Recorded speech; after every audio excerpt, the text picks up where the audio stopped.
اگر ہم اپنا آئیڈیل بنا لیں تو دنیا کی امامت کا سہرا ہماری سروں پر گر سکتا ہے۔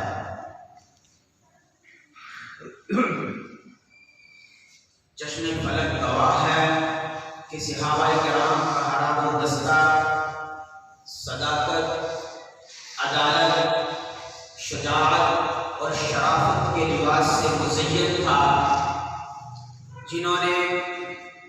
اپنی قربانیاں پیش کر کے خود کو امت کا رہنما ثابت کیا، جنہوں نے اپنا تن، من، دھن، سارا کچھ اللہ اور اس کے رسول کی رضا کو حاصل کرنے کے لیے قربان کر دیا۔ پھر اللہ رب العزت نے ان کے سروں پر امت کی امامت کا تاج بھی سجایا۔ نبی رحمت صلی اللہ علیہ وآلہ وسلم نے ارشاد فرمایا کائنات والوں، میرے صحابہ کی جماعت وہ جماعت ہے، میرے تمام صحابہ میں سے جس ایک کی بھی رہنمائی حاصل کرو گے، جس کے بھی نقش قدم پر چلو گے، وہ تمہیں جنت کے راستے پر لے جائے گا۔ سبحان اللہ۔ لیکن افسوس کہ آج کا مسلمان حرم کی سرزمین سے اٹھنے والے صداقت، عدالت، شرافت اور شجاعت کے ستاروں سے رہنمائی لینے کی بجائے مغرب میں ڈوبی ہوئی تاریکیوں پر دل قربان کر کے فخر محسوس کرتا ہے۔ لیکن کیا ہی اچھا ہوتا کہ ہماری قوم کا ہر فرد یہ بات اپنے ذہن نشین کر دیتا، اس کو یہ پختہ یقین ہو جائے کہ وہ معزز تھے زمانے میں مسلمان ہو کر اور تم خواب ہوئے طالب قرآن ہو کر۔ بخدا تاریخ گواہ ہے کہ جس بھی قوم سے صداقت ختم ہو جائے وہاں پر منافقت ڈیرے جما لیتی ہے۔ اس لیے ہمیں بھی صحابہ کرام کے نقش قدم پر چلتے ہوئے صداقت کا علم پھر بلند کرنا ہوگا۔ ہمارے خلیفہ اول ان کی پہچان ہی حق و صداقت ہے، ان کا نام ہی ان کی پہچان ہے کہ جنہیں صدیق اکبر کہا جاتا ہے، جنہیں زمین و آسمان کے اندر صدیق کے نام سے جانا جاتا ہے۔ لیکن ہم انہی کے ماننے والے، ہم انہی کے پیروکار، ہم انہی کو اپنا رہنما تسلیم کرنے والے آج وہ صداقت کا علم چھوڑ بیٹھے ہیں۔ وہ زمین و آسمان میں صداقت کی وجہ سے مشہور ہیں، لیکن ہماری ہر بات کے اندر جھوٹ کی ملاوٹ ہے، ہمارے ہر فعل اور ہر قول کے اندر تضاد پایا جاتا ہے۔ حالانکہ میرے آقا کریم علیہ السلام نے ایک واضح ارشاد فرما دیا، فرمایا اگر بندہ جھوٹ چھوڑ دیتا ہے تو اس کی برائیاں کم کر دیتا ہے۔ میرے آقا کی بارگاہ کے اندر آدمی حاضر ہوا، آقا میرے اندر فلاں برائی بھی ہے، میرے اندر فلاں برائی بھی ہے، میں فلاں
میں لعنت کیوں خریدتے ہیں؟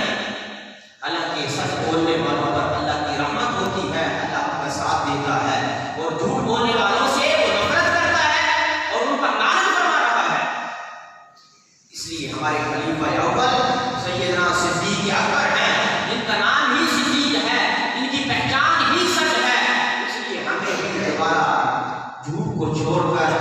حق و صداقت کا علم بلند کرنا ہوگا۔ اور اسی طرح صحابہ کرام کی عظمتوں اور نشانیوں میں سے، ان کے کردار میں سے ایک حق اور انصاف کا ساتھ دینا، یہ بھی صحابہ کرام کا شیوا رہا ہے۔ ان کے دامن میں، ان کی کچہری میں، ان کی عدالت میں جو بھی اپنا یا غیر آ جاتا، وہ یہ نہ دیتے کہ ان میں سے اپنا کون ہے، ان میں سے غیر کون ہے، بلکہ وہ حق کا علم بلند کر دیتے تھے۔ تو جس قوم سے عدالت کی زنجیر چھوٹ جاتی ہے، جو عدل و انصاف کو چھوڑ دیتی ہے، جس قوم سے عدل و انصاف ختم ہو جائے، پھر اس قوم کے اندر ظلم و ستم کا راج آ جاتا ہے، وہاں پر ظلم و ستم عام ہو جاتا ہے۔ لیکن اگر قوم عدل و انصاف کا دامن نہ چھوڑے تو پھر اللہ کے فضل سے وہاں سے ظلم و ستم ختم ہو جاتا ہے۔ تو ہمارے خلیفہ ثانی سیدنا فاروق اعظم رضی اللہ تعالیٰ عنہ، آپ کو زمین و آسمان کے اندر فاروق کے نام سے جانا جاتا ہے، کہ جو حق اور باطل کو واضح کر دیتے ہیں، کہ جن کی پہچان ہی فاروق کے نام سے کی جاتی ہے، کہ جن کو پہچانا ہی فاروق کے نام سے جاتا ہے، تو ہم انہی کے ماننے والے ہیں۔ اگر ہمیں دنیا کے اندر پھر وہی مقام چاہیے، وہی مرتبہ چاہیے، تو سیدنا فاروق اعظم کی اس خصلت کو بنانا ہوگا، سیدنا فاروق اعظم کے نقش قدم پر چل کے پھر حق و صداقت کے علم کو بلند کرنا ہوگا، پھر انصاف کا دامن تھامنا ہوگا، پھر ظلم و ستم سے کنارہ کشی کرنی ہوگی۔ اگر ہم دنیا کے اندر پھر وہی مقام اور مرتبہ چاہتے ہیں تو سیدنا فاروق اعظم رضی اللہ تعالیٰ عنہ، کہ جن کے عدل و انصاف کی وجہ سے، جن کی پہچان ہے کہ جن کو پہچانا جاتا ہے عدل و انصاف کی وجہ سے، اور زمین پر عدل کی ایسی ایسی مثالیں قائم کی ہیں سیدنا فاروق اعظم نے، کہ اس کی مثال ڈھونڈنا کائنات کے اندر مشکل ہے۔ آپ کی بارگاہ کے اندر مسلمان اور یہودی حاضر ہو جاتے ہیں، تو مسلمان کے ذہن میں یہ خیال اور وہم ہے کہ شاید فاروق اعظم مسلمان ہیں، میں بھی مسلمان ہوں، تو یہ فیصلہ میرے حق کے اندر آ جائے گا۔ لیکن سیدنا فاروق اعظم نے حق اور صداقت کا علم بلند کرتے ہوئے، عدل و انصاف کے تقاضوں کو پورا کرتے ہوئے، یہ نہیں دیکھا کہ یہ ہماری پارٹی کا ہے، یہ مسلمان ہے تو اس کے حق میں فیصلہ کر دیا جائے، فرمایا مسلمان ہونا اور چیز ہے، لیکن حق و صداقت اور عدالت کا فیصلہ کرنا، عدالت کے تقاضوں کو پورا کرنا، یہ مسلمان کا شیوا ہے۔ اس لیے ہمیں بھی چاہیے کہ اپنے خلیفہ ثانی سیدنا فاروق اعظم کے نقش قدم پر چلتے ہوئے جہاں بھی حق اور صداقت کی بات آئے تو ظلم و ستم کا ساتھ دینے کی بجائے حق کا ساتھ دیں، حق کے علم کو، عدالت کے علم کو، عدل اور انصاف کے علم کو بلند کر دیا جائے۔ یہی ایک مسلمان کی پہچان ہے، یہی مسلمان کی نشانی ہے۔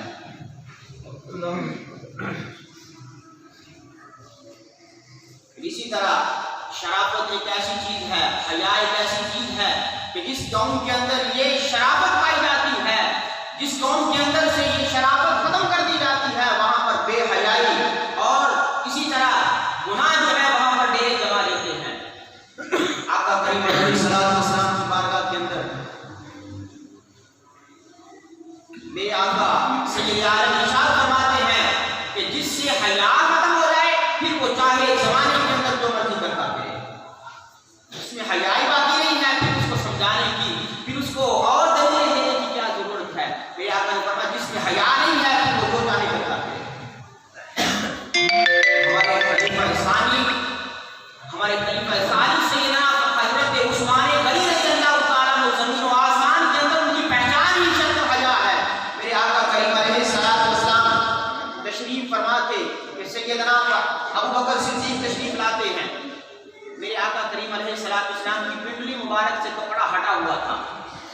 سیدنا فاروق اعظم تشریف لائے، سیدنا ابوبکر صدیق تشریف لائے تو میرے آقا جھوم کے کیوں بیٹھے رہے؟ پھر سیدنا فاروق اعظم تشریف لائے تو میرے آقا اسی طرح بیٹھے رہے۔ پھر تیسری مرتبہ سیدنا عثمان غنی تشریف لاتے ہیں تو میرے آقا کریم علیہ السلام سیدھے ہو کے بیٹھ جاتے ہیں اور اپنی پنڈلی پر کپڑا کر دیتے ہیں، پنڈلی کو ڈھانپ لیتے ہیں۔ پوچھنے والوں نے پوچھا آقا وجہ کیا ہے؟ ابوبکر آئے آپ ویسے بیٹھے رہے، عمر آئے آپ ویسے بیٹھے رہے، اور عثمان آئے تو آپ نے پردہ کر لیا، اپنی پنڈلی کو ڈھانپ لیا۔ تو میرے آقا کریم علیہ السلام نے فرمایا پوچھنے والوں اگر پوچھتے ہو تو پھر سنو، میرا عثمان وہ ہے کہ اللہ کے آسمان کے فرشتے بھی میرے عثمان کا حیا کرتے ہیں۔ سبحان اللہ۔ شرم و حیا کا یہ عالم ہے کہ میرے آقا کریم علیہ السلام ارشاد فرما رہے ہیں میرے عثمان کا عالم یہ ہے کہ میرے عثمان سے آسمان کے فرشتے بھی حیا کرتے ہیں، تو میں بھی اپنے عثمان کا حیا کرنا چاہتا ہوں۔ تو میرے آقا کریم علیہ السلام نے سیدنا فاروق سیدنا عثمان غنی کے توسط سے بتا دیا حیا اللہ کو بہت پسند ہے، اور جس کے اندر حیا آ جاتا ہے آسمان کے کرسی بھی اس کا حیا کرتے ہیں۔ اس لیے جس قوم کے اندر شرافت اور حیا کی صفت ختم ہو جاتی ہے وہاں پر پھر بے حیائی ڈیرے جما لیتی ہے، وہاں پر پھر گھروں کے اندر بے حیائی آ جاتی ہے، وہاں پر پھر بچوں اور بچیوں کے اندر بے حیائی آ جاتی ہے۔ لیکن اگر شرافت کا اور حیا کا عالم بلند رہے تو پھر بے حیائی کا دور دور تک نام و نشان نہیں ہوتا۔ اسی طرح ایک اور صفت کی بات کریں تو وہ شجاعت ہے، وہ بہادری ہے۔ جس قوم کے اندر سے یہ شجاعت اور بہادری ختم ہو جاتی ہے پھر اس قوم کی اپنی مرضیاں ختم ہو جاتی ہیں، پھر اس کے گھر کے اندر فیصلے اوروں کے ہوتے ہیں، پھر گھر اس کا ہوتا ہے لیکن حکم کسی اور کا چل رہا ہوتا ہے، گھر اس کا ہوتا ہے وہاں پر فیصلے کسی اور کے ساتھ کیے جاتے ہیں۔ اس لیے یہ شجاعت اور بہادری بھی صحابہ کرام کا ایک ان کی خصوصیات میں سے ایک ہے کہ وہ شجاعت اور بہادری کے علم بردار تھے۔ شجاعت اور بہادری کا علم انہوں نے کبھی نیچے نہیں ہونے دیا، اور اس کی مثال حضرت علی المرتضیٰ ہمارے چوتھے خلیفہ سیدنا علی المرتضیٰ رضی اللہ تعالیٰ عنہ کی واضح مثال ہے۔ آپ کو شیر خدا کہا جاتا ہے کہ جب آپ کے سامنے جھوٹ آتا تو وہ کانپنے لگ جاتا، جب آپ کے سامنے باطل آتا تو کانپنے لگ جاتا تھا۔ آپ اللہ اور اس کے رسول کے دشمنوں کے لیے جلال بن جایا کرتے۔ آپ کا لقب شیر خدا ہے اور آپ کی شجاعت کے چرتے زمین و آسمان کے اندر ہیں۔ تو اس لیے یہ صفت بھی اللہ کو ایسی محبوب ہے کہ اللہ اسے پسند فرماتا ہے، جس کے اندر شجاعت اور بہادری ہوتی ہے اللہ اس کو بھی پسند فرماتا ہے۔ تو اس لیے سیدنا صدیق اکبر کی نسبت سے ہمیں حق و صداقت کا علم بلند رکھنا ہوگا، اور ہر حال میں سچ بات کہنی ہے اور حق کی اذان کو بلند کرنا ہے۔ سچ بات کہنے سے کبھی باز نہیں جانا چاہیے، اگر جو ٹکڑے ٹکڑے کر دیا جائے، اور اگر عدل و انصاف کی بات ہو تو رائی کے دانے کے برابر بھی ظلم و ستم کا ساتھ نہیں دینا چاہیے، کیونکہ ہم سیدنا فاروق اعظم کے پیروکار ہیں، ہم ان کے ماننے والے ہیں، ہمارے لیڈر سیدنا فاروق اعظم ہیں، اس لیے ہم نے حق اور صداقت کا اور ہم نے عدل اور انصاف کا ساتھ دینا ہے۔ اس لیے شجاعت کی بات آ جائے تو ہم ماننے والے ہیں حضرت علی المرتضیٰ کے، ہمارے آئیڈیل ہیں شیر خدا، اس لیے ہم نے شجاعت اور بہادری والے فیصلے کرنے ہیں۔ ہم نے بڑے سے بڑے ظالم بادشاہ کے سامنے بھی اگر حق بات کہنے کی بات آئے تو اس کے سامنے بھی ڈٹ کے حق اور سچ کی بات کہہ دینا ہے۔ میرے آقا کریم علیہ السلام نے ارشاد فرمایا لوگوں سب سے بڑا جہاد یہ ہے کہ ظالم بادشاہ کے سامنے سچی بات بیان کر دی جائے۔ تو اس لیے ہمیں شرف و حیا کا پیکر بننا ہوگا، کیونکہ سیدنا عثمان غنی رضی اللہ تعالیٰ عنہ ہم انہی کے پیروکار ہیں، ہم انہی کے ماننے والے ہیں۔ اس لیے صداقت کو بھی ساتھ لے کے چلنا ہے، سچ کا بھی دامن نہیں چھوڑنا، اور عدل اور انصاف کے دامن کو بھی نہیں چھوڑنے دینا، اسی طرح شرف و حیا کے دامن کو بھی نہیں چھوڑنے دینا، اسی طرح جرأت اور بہادری کا دامن بھی تھام کے رکھنا ہے۔ اسی لیے حضرت اقبال نے کہا تھا کہ سبق پڑھ پھر صداقت کا، عدالت کا، شجاعت